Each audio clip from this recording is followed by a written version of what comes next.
had these PSPs, these power safety shutdowns. We did last night. We rolled out. We asked the governor to do a special session. We've seen power outages all over the district. Literally, almost 1 million people in California. Power has been turned off. We think we can do a better job than that. The Senate Pro Tem has set up a special select committee to talk about this issue, and so we think that time is of the essence. I just want Chris to share how it's impacted your business and the community around here as well. So thanks for taking the time, by the way. Thanks for posting this or having this as an idea. So essentially, first of all, I want to say to my community, my friends, my staff, my family, this is hard. This is really hard. We're going to make it. We're strong. You know, failure is not an option for us. However, it's challenging. And right now, I personally am looking for a hand, not a handout. We have lost nearly $60,000 in inventory.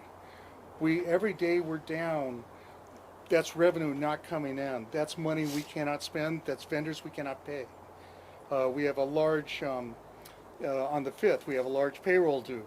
So I'm suspending payment to vendors, sorry if you're out there, so I can make that payrolls. We just sent off our state taxes 2 days ago.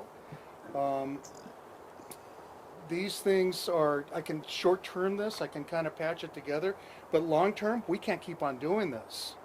My staff right now, some of my staff has lost 25% of their monthly pay this month. They can't pay rent. They can't buy, you know, their food that was in their refrigerator is gone. You know, I've been able to open up the doors and let them come in and grab some things, but that's not going to go on forever. We're not taking any more deliveries. This whole thing is such a chaos. Okay, so it impacted me personally, but this community, these small communities that are codependent, if my staff starts going, I can't live here anymore, they go down the hill or they go to wherever those jobs are. They're not here when we can reopen. They're not here to buy food, much less help sell the food. So these things, you know, and one thing I would like to express to the government is this little store here, we pay over $300,000 a year in sales and payroll tax. That's revenue, that's real revenue, so this could collapse not only this kind of community, in all the other little communities, but also the government at large. And what needs to be taken is action. It's like deliberation, conversation, decision, and immediate action. There needs to be some short-term, real quick things where you come in, you give short-term, you get the loans to businesses that are in that position, you make it so people can buy some food, so they can still survive and get over the hump. I have, like, I need to put a generator in here. In this little store here, the generator now, with all the electronics and all the permits and all that stuff, it's over $120,000. You start taking all these things up, and soon it becomes real money. You know, and anyways, this story can be repeated by several people standing here. And I guess that's what it is. Well, Chris, I appreciate you doing what you do. I know I'm in business as well. Thank God my business, my power has been shut off. But I've heard this in Shasta County. I have new owners of the grocery outlet just opened a year ago, or about 6 months ago, $20,000 to there, lost all the refrigeration. And same thing they said, it's not just as easy as hooking a generator up to your store and turning it on. They built the store all green, so it's all computerized, so that we reduce our carbon footprint. But it's not that easy just to put a generator in there. So it's happening across my whole district. So last, as I mentioned earlier, we rolled out asked the governor to have a special session, which means the legislature will come back into session and only talk about power safety shutdowns, fire. Many of my constituents across the state have lost their insurance for their homes. It has impacted the real estate market, has impacted loan officers, it's impacted people buying and selling their homes, and it's crazy. As you all know, over the last 6 years, we've done all kinds of legislation, personally myself, to talk about wildfire, and I held the map up on the assembly floor when I was at the I don't know when, but you will burn. So this is not something that's going to go away. Last night we heard the president or CEO of PG&E on KFBK talk about this is a 10-year problem. So it's not going to go away. We need to address this. We need to put a plan in place, and we need to call the legislature back in to address these issues. So again, thank you all for coming out. We would be happy to take questions if any of you have questions about where we're headed. Yes, ma'am. I'm super concerned and my heart goes out to the businesses affected too. I'm a teacher, so I'm super worried about the most vulnerable among us, the kids that are in the classes who don't have school, who probably, many of them don't have support networks at home, don't have heat last night, didn't have food. Some of them only get food when they are at school. Yes, absolutely. So I was wondering if the state or National Guard could push into these kind of communities to really protect those most vulnerable people and worry about them. So I will share that the governor did talk about, CalFresh and those programs that we have available to try to backfill. So I'm not going to say nothing's happening. There's a lot happening. But that's exactly why we need a special session so that we can talk about these issues. And as these rolling blackouts come, we have a system in place that says, okay, this is exactly what the community is going to need. This is how we're going to implement. So you all know that if you're in a blackout, what you can expect, where to go. I mean, there are some of that's happening, but that's the exact reason why I called for a special session so that we can address. We've had special sessions before. We've had special sessions for healthcare. We've had special sessions for transportation. Trust me, I have not seen this kind of effect statewide where we've had 1 million, quite frankly, Californians without power. And we're burning. We're on fire. So there's a lot happening. Obviously, to get the forested areas and the brush and the system hardened, we need help from the PUC. The PUC, in my mind, has not did a very good job of looking at the utility, mainly PG&E, and getting their systems hardened. And we had to do a bill last year to tell them to go out and actually get boots on the ground to look at the transmission lines that they have hardened. And that's ridiculous. It's not acceptable, and that's exactly why we're asking for a special session. So I just want to add to that. So he had this red map. So did PG&E. And guess what? They knew our community was in that map. They knew that we were there. So what they should have been doing is like the generator they set up over by the hospital. They should have been scattering them amongst all these communities so that we could be taken off the grid. So then our energy is not putting the world at risk with these fires and making it so we could still survive and get through our day without having to worry about burning down someone down the road. There are a lot of misconceptions out there about if you have a solar panel, you're going to get power.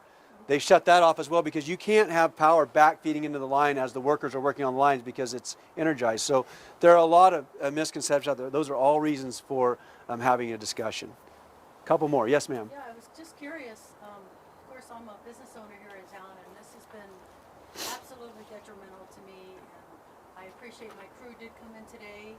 I'm kind of scattering them in a little tiny bit at a time. I'm on generators and lanterns right now, and it's been a nightmare, and I can't even figure quite how much money I've lost so far. Thank heavens for Briar Patch. They have kept me open because luckily they're on the grid and they're open because they're connected up with the hospital.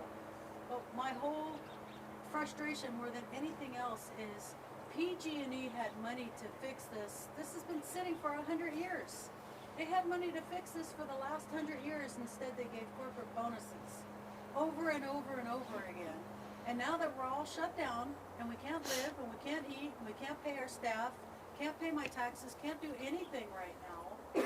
And PG&E has got obviously money. They're sending helicopters out every day, looking at lines, doing what they're claiming is their job. They didn't do their job. And they need to help us. They need to fix this, and they need to help us with our finances that we've all lost.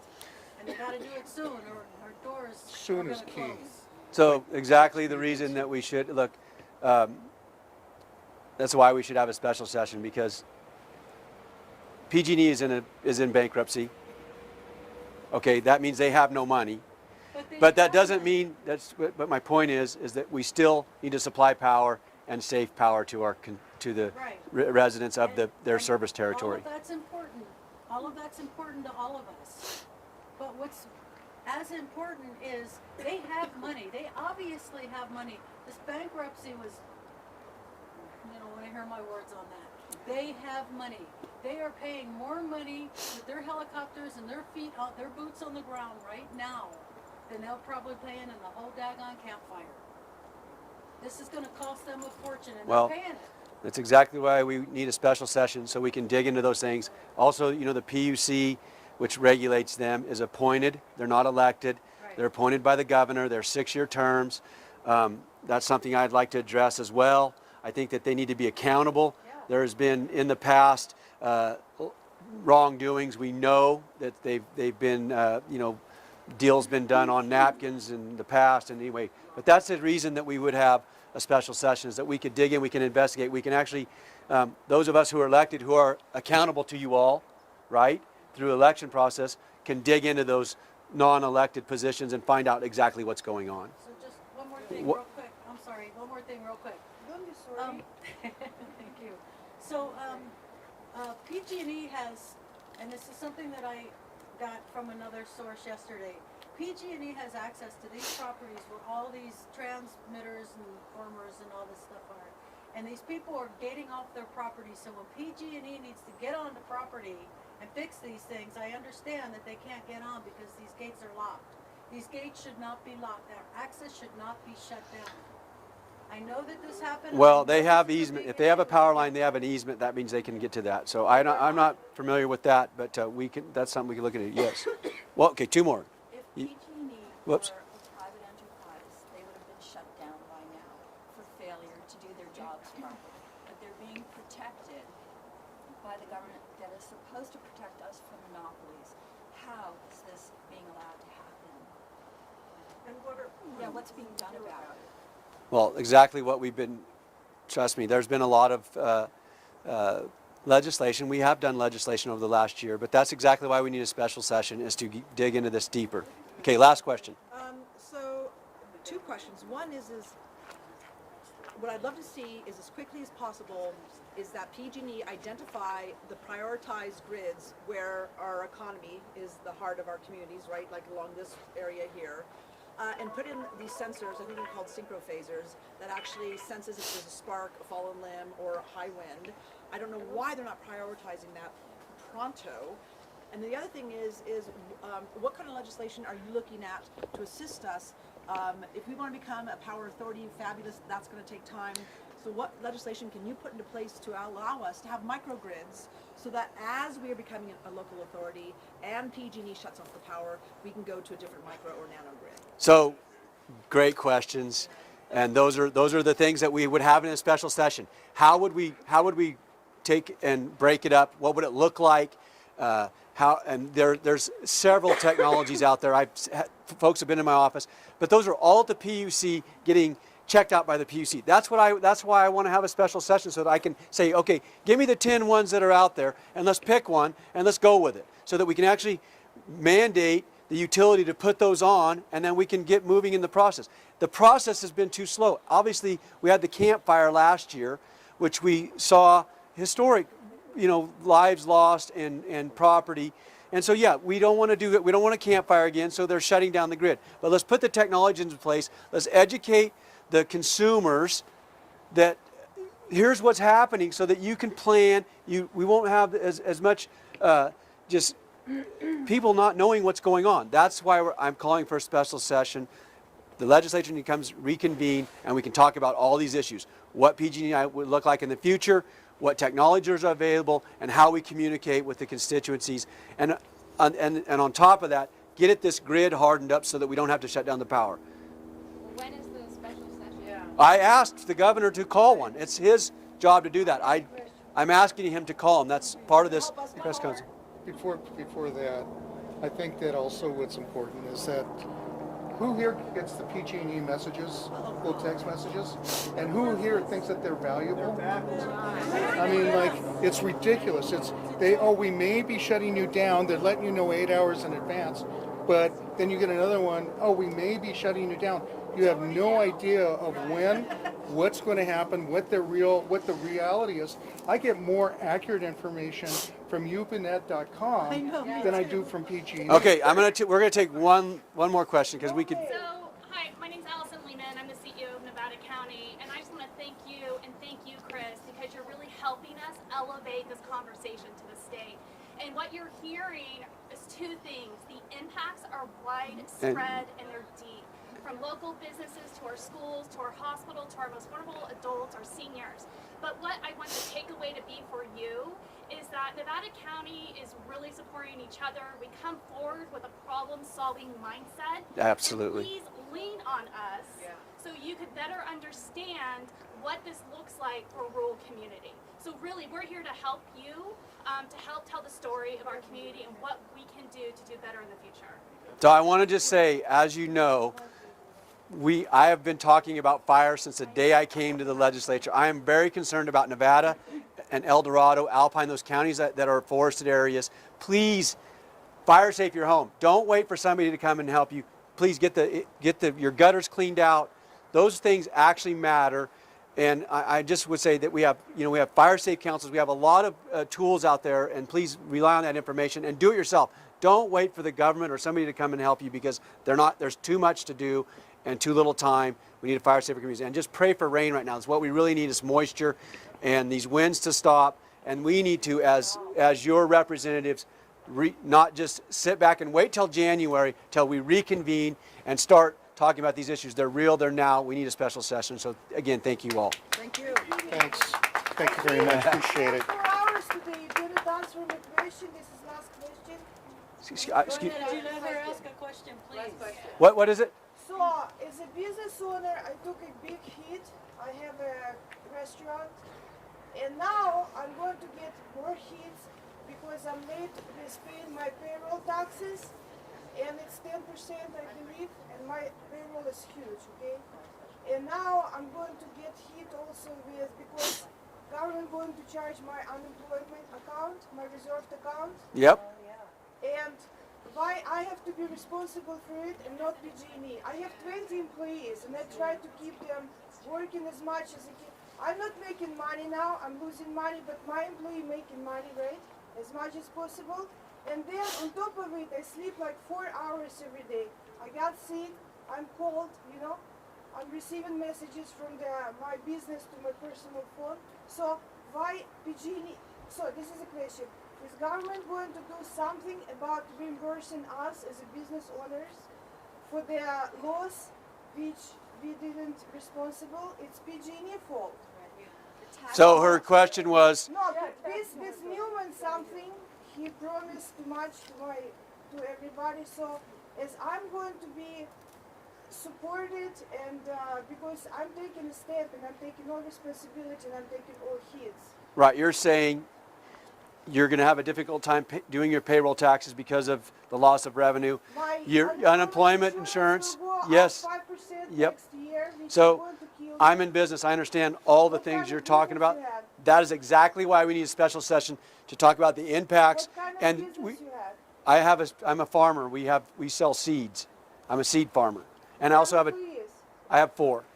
I have 20. Yeah. Okay, well, So I it's think they support Nevada County, they support us, it's an amazing community, but I want to be also protected. Is there exemptions that can help people? that's exactly why we should have a special session so we can talk about if she's late on her payroll taxes and her no penalty. Exactly. That's exactly why I'm calling for a special session. I didn't Great hear the questions. answer. I didn't hear the answers. The answer is we have a special session. We do legislation that gives you some relief. I want you to promise me as a senator so that you will answer my question. My question, okay?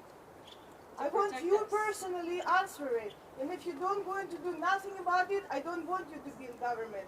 I don't want your wife to be in government. I want you out of there, okay? That's why I'm here, is exactly to do what you want me to do. And I have to. want you to give me word. I want you to promise to do something for Nevada County. I'm doing it right now, ma'am. Right now. He's the only politician that showed up. I'm doing it as we speak. And yes, I am one of 40 in the Senate. So I have to get 21 other people to agree with me before I can get a piece of legislation out of there. And I'm working on that as we speak. What can we do to help you? Call Gavin Newsom, call his office, call the PUC. Absolutely, those are things you can do. And other legislators as well. Look, there are a lot of other legislators that are in the fire areas. I know Senator Nielsen, Assemblymember Gallagher. I know Senator McGuire, who's been on fire every year since I've known him in the Senate. They are all faced with these same issues, and those are going to be allies in this fight. And it's bipartisan. It's not one side is the other side. But we need to have this special session. Exactly why I'm holding this press conference, to put heat on the governor to have him call a special session. So that's our action item.